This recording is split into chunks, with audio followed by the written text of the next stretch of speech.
Just before we get into today's video, got some exciting news for you. It is your last shot for entering today's sponsor Ridge's third annual summer sweepstakes. And trust me, it's something you don't want to miss out on. Imagine this, you're strolling around town with your sleek new Ridge wallet. Also, how about your keys? Yes, they're perfectly in the key case. They're not jangling around in your pocket. It's a match made in heaven. By the way, buy these two things together and you could save up to 30%. This is the Ridge wallet. This is the Hennessy one about the sweepstakes today. This is my daily carry. This is the burnt titanium Ridge wallet, which I've always loved. 3 cards in here. It holds up to 12 though. By the way, if you're rich or something. I don't know. Like, why would you have so many cards? But you can hold up to 12. I've got 3, just a couple of bank cards and my driver's license, like a regular person. 30 different colors and styles to choose from. This is burnt titanium, like I said. There's also carbon fiber.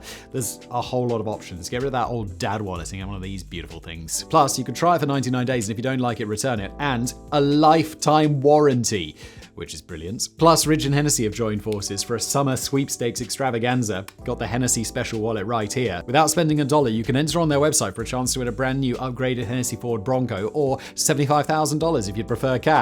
And there's even more. Every purchase on Ridge's site gets you a bonus entry. Plus, if you buy a Hennessy product like this one, you get up to 1,000 extra entries. Plus, use my link for 10 extra bonus entries. So what is that link? Well, it's ridge.com/shadows. Again, you got till the 30th of September of this year, 2023, to take advantage of that at ridge.com/shadows. Use the promo code shadows, 10% off, and those free entries. And now today's video.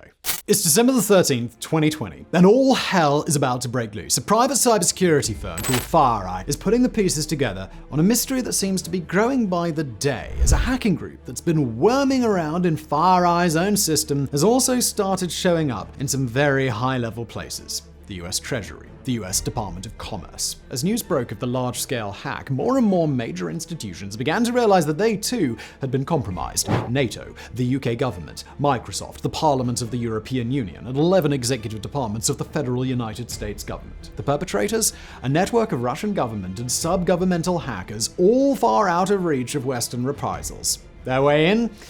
Well, that was through software known as Orion, produced by a company called SolarWinds. Potential impact? Well, we'll just let US Senator Dick Durbin sum that up for you.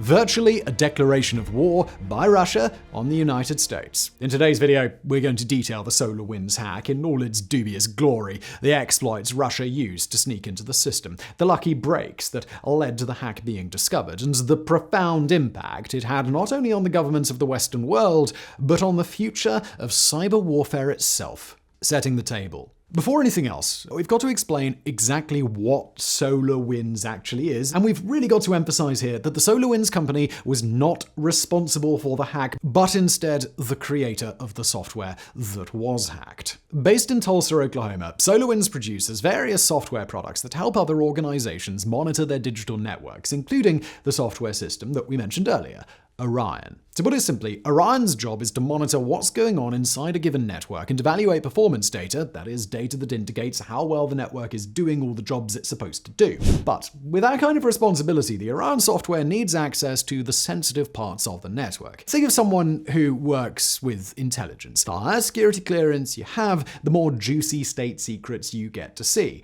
And in the little digital world that exists inside a company's network, Orion security clearance is really high. That made Orion a very high-value target for a hacker. Get into Orion, and you'd essentially be granted the keys to the castle. Anything else in the network that you wanted, Orion would put you on the path to getting it. But not only is Orion very valuable, both for SolarWinds and for a hacker, it's also everywhere. Thousands of organizations use the software, and it's a particular favorite for local, state, and federal governments, as well as international organizations like NATO. That meant that if someone, somewhere, could compromise Orion, they would be getting their hands on the keys to a whole lot of castles all at once. Obviously, getting inside that sort of system would be a hacker's dream come true, but it's easier said than done, and that's for a few key reasons. First, that sort of hacking is super illegal, and it's likely to receive the full force of the law in whatever country where the hack was perpetrated. Second, it's really difficult to pull off. SolarWinds is a major company with some elite individuals on its cyber defense staff, and the clients who use Orion have a whole lot of experts on hand as well. And finally,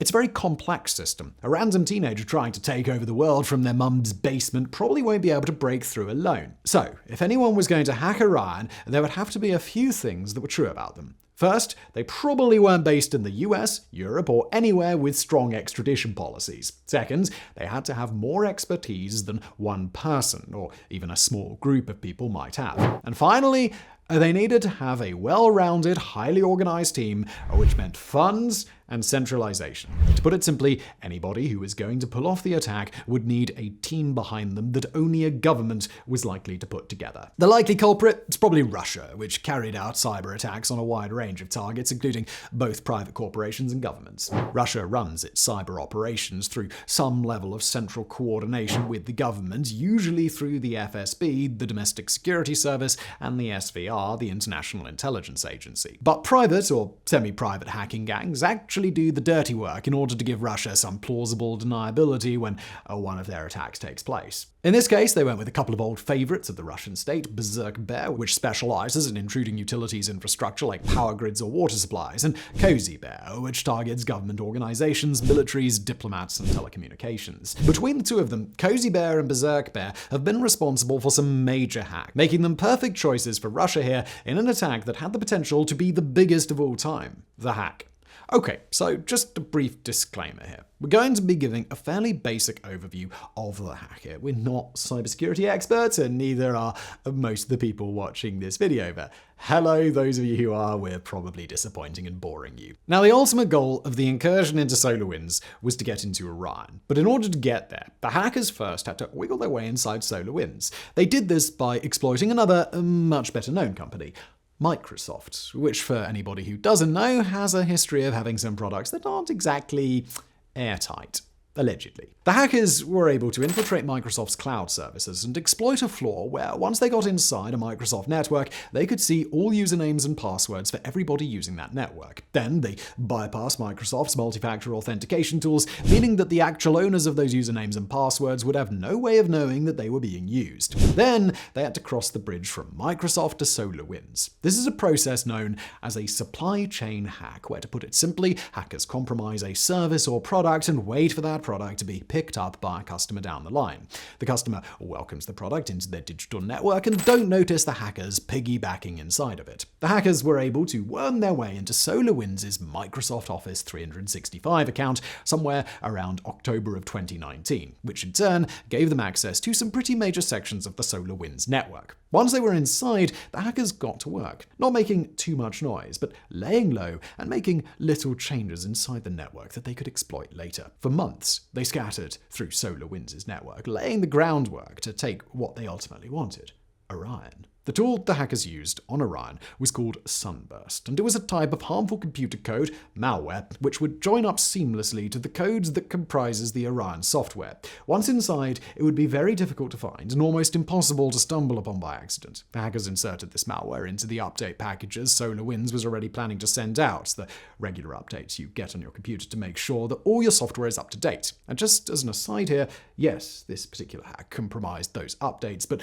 please do install updates when you get them. You're much more hackable if you don't, alright? Now, when SolarWinds sent out their next round of updates, the Sunburst malware was already attached, and once it was downloaded to one of SolarWinds' clients, the damage was done. See, the function of Sunburst was to provide what's called a backdoor, a way for unauthorized third-party individuals to enter and exit a network at will. With the backdoor installed, the hackers could waltz right into any company or institution that had downloaded the faulty update. Sunburst was attached to a part of the Orion software that's issued a digital certificate, basically a signature from SolarWinds saying, "This is good and trustworthy, and there's nothing to worry about here." This meant that even if a company picked up on the malicious line of code, somehow it would still have the SolarWinds sign-off indicating that all was well. And once they used their backdoor, the hackers were in. They could see emails, confidential documents, client records, personal information, and a long list of other sensitive information. They could transfer files, introduce new files or malware to a system, and disable portions of any system that they were inside. Sunburst was designed to wait 14 days before it woke up, so to speak. So even if a hacker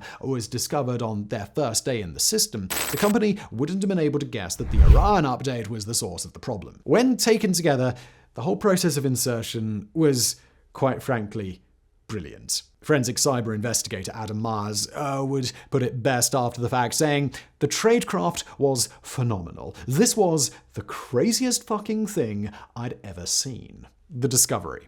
Alright, so the hack was underway, and any organization that downloaded their regularly scheduled SolarWinds update would be compromised as soon as they did so.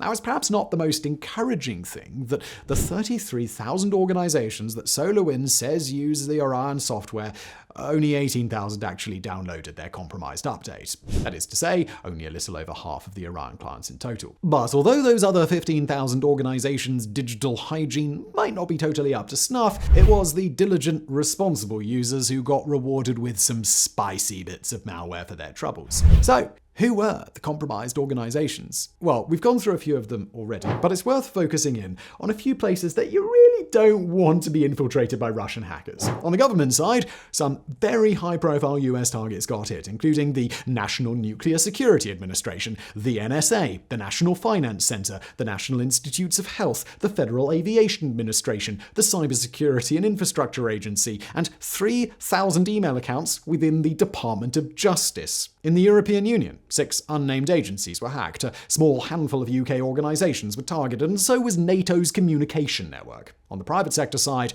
Equifax, Cisco, Microsoft, Nvidia, several cybersecurity organisations, and of course SolarWinds themselves were all infiltrated. The good news in all of this is that with so many organizations to hack, the hackers had to pick and choose which ones they actually accessed. We don't know how many people were involved in this operation, but we know it probably wasn't enough people to sustain multi-person hacking teams for each of their 18,000 victims at once, and it appears that only a handful of clients were actually hacked. The bad news is, well, we've only been naming the ones that were actually hacked. If you're not quite sure how catastrophic that list of data breaches is, then you really should go back and give that list another listen through, okay? The hack went undetected for the better part of a year after SolarWinds started distributing its compromised updates, and while none of the organizations involved really explained what they'd individually had stolen or what other subsequent attacks were launched from inside, it's not hard to imagine just how much damage was probably done during this time. At this stage, it's likely that each organization probably knows most of what happened to it, even if we the public don't. But for months and months, suspected state-sponsored Russian hackers operated with impunity within these compromised systems, while cybersecurity experts from across the world were none the wiser. The first inkling that something might be wrong came from that cybersecurity firm that we mentioned at the beginning of this video, FireEye, which has since been bought up by another firm. FireEye announced on December 8, 2020 that they'd noticed something odd in their own systems. FireEye operated what's referred to as red teams. That is to say, hackers who infiltrate companies but then report to those companies what they did and how they did it, so those companies can then fix their issues before someone else exploits them. Basically, they're the good guys. But the tools FireEye's red teams used had been stolen, and FireEye, knowing well what they were looking at, believed that the hackers who'd gotten their tools were state-sponsored. Now, this kind of breach at FireEye would have been bad enough. Their tools, in the wrong hands, could be used to attack computer systems around the world, and knowing the potential impact, they immediately hit up the FBI to come down and help out. The FBI, also knowing what they were looking at, passed the information straight over to their team that handles Russia-based cybercrime. But while the FBI was working on their side of things, FireEye kept working too, and they managed to trace back the route that these hackers had used to infiltrate their system. By manually examining some 50,000 lines of source code within Orion, they were able to isolate the malware that was responsible, and they understood immediately just how catastrophic the implications were. This revelation put the whole world on notice, and within a few days, the US Treasury and Department of Commerce confirmed that they too had been breached. They brought in FireEye to see whether they could confirm a common exploit, and FireEye did just that. Eventually, the cybersecurity community was able to isolate the exact update versions of Orion that had been compromised, and several other companies were able to uncover far more about how and when the hack was carried out. With that information, companies and governments were able to close the backdoors into their system and turn their attention to figuring out just how much damage had been done. The impact. There's a whole long list of reasons why an individual organization wouldn't want to publicize what exactly they had compromised in the hack, so it'll suffice to say that a lot of the specific damage of the hack has still not been announced to the public, but the sheer scale and scope of the infiltration has gotten quite a bit of press for good reason. Because the Orion hack itself was just a way into a given system, every impacted organization had to hunt down information on exactly what had happened once hackers were inside. Data could be deleted, stolen, modified, exported, or fed to some other branch of Russian intelligence, while individual users could be impersonated or targeted directly. New malware could have been introduced, and the hackers themselves could have created other ways in and out. So if the Orion backdoor was ever compromised, you could still access their systems at will. There was no telling who or what might be lurking in an individual network, and it's entirely unlikely that some of the impacted organizations probably still haven't found out about the hackers inside, even in 2023. In response to the infiltration, many cybersecurity experts suggested that some organizations would have to rebuild their networks from scratch, quite literally wiping out everything that existed prior to the hack being exposed. Every login credential that might have been touched via SolarWinds would have to be reset, and IT teams would have to scan their network's files line by line to try and scrub out any other compromised bits. And they'd also have to be very careful about not losing anything more. After all, if a hacker was still inside, they could continue to steal or erase data at will. As the impacted organizations started picking up the pieces, the world began to point fingers. The Russian government, unsurprisingly, categorically denied any involvement with the hack, but global government officials nearly unanimously agreed that Russia was responsible. The tactics were just too similar to what Russia had done in the past. The style was too reminiscent of how Russian hackers operated. Then President Donald Trump, always super helpful in a crisis, went quiet for 6 days after the hack was revealed and then downplayed it and blamed China. But several high-ranking members of his own administration directly contradicted that claim. The rest of the world was in lockstep about who ultimately perpetrated the attack, and a total of 10 Russian diplomats were eventually expelled from the US in retaliation, while sanctions were levied against another 38 companies and individuals. There was also the question of SolarWinds, whose hands were absolutely not clean in this whole thing.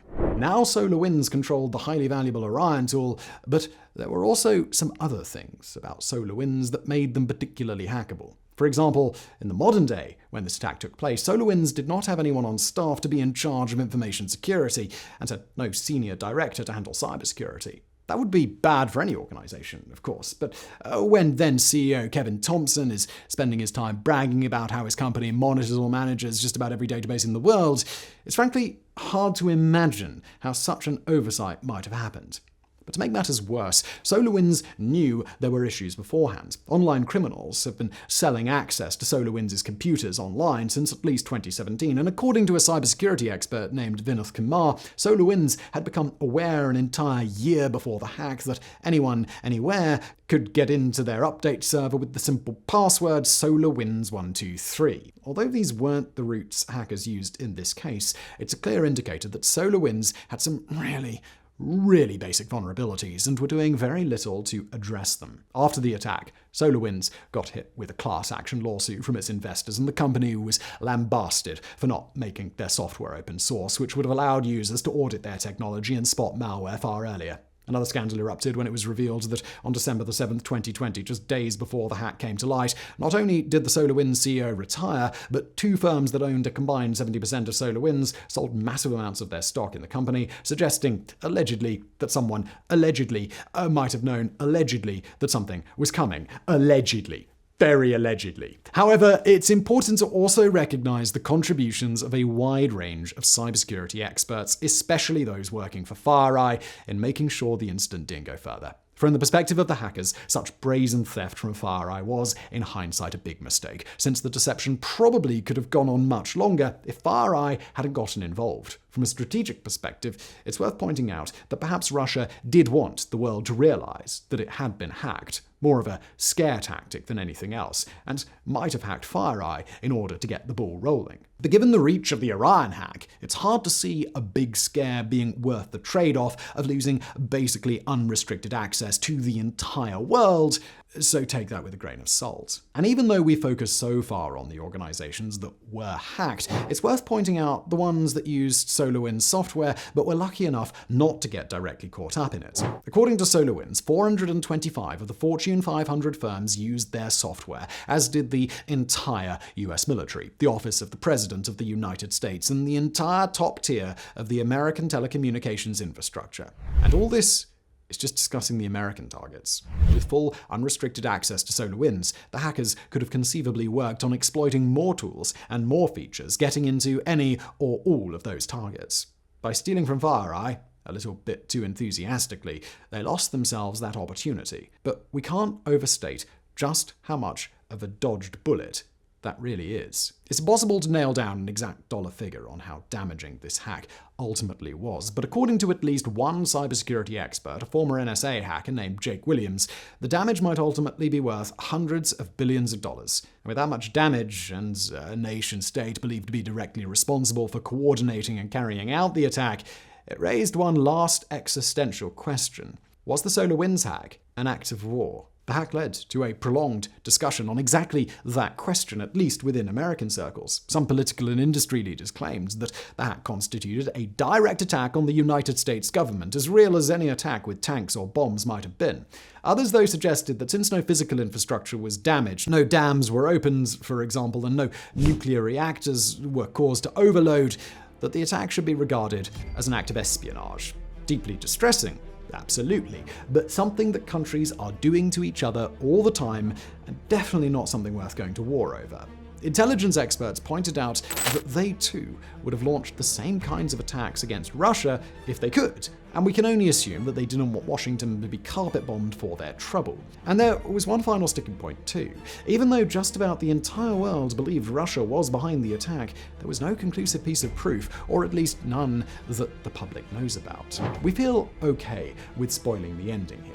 That is to say that the Western world did not undertake a military retaliation toward Russia after the attack took place. As it turns out, even hundreds of billions of dollars in damage isn't quite worth starting World War III over. Instead, the world has chosen to learn from this incident. Thank their lucky stars it didn't get worse, and redouble their efforts, laying down defenses for the inevitable future attacks that will make SolarWinds look like child's play.